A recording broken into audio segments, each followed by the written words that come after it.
Good morning, everyone. Welcome to Monday. Welcome to Monday Minutes.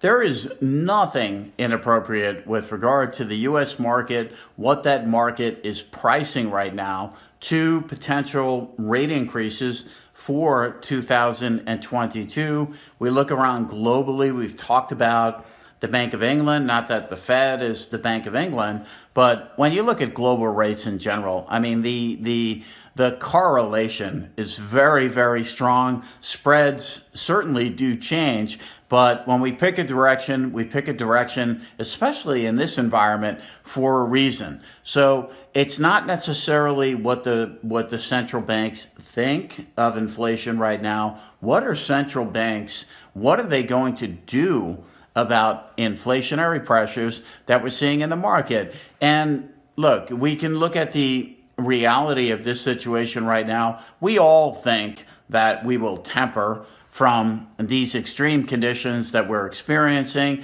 Certainly, Secretary Yellen, former Fed chair, over the weekend talking about inflation. Powell himself acknowledging now that this is going to go on longer than expected, and ultimately things will taper, call it transitory, call it whatever you want. But when you look at inflationary dynamics right now, it's the fear of the spread.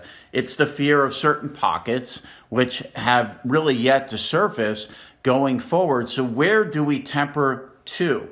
That's the question relative to the Fed's framework of 2% achieving, which we've done, and for some time.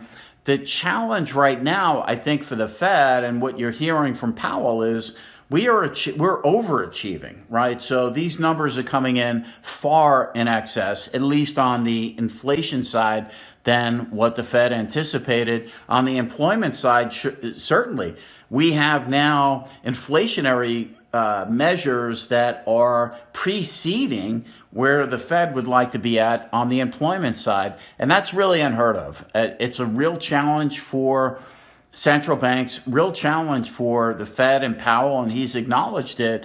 This is not the playbook that they put in place in 2021. It's really not the framework or playbook that's been put in place for economics now for quite some time. So they need to balance that. I use the words risk management over time to clients, and Powell himself used that word on Friday. They need to get going here. They need to start pulling back the emergency conditions and measures that were put in place in March of 2020.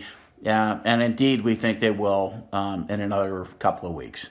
I'm Greg Faranello, wishing everyone a great week. I'm ahead of U.S. rates for AmeriVet Securities.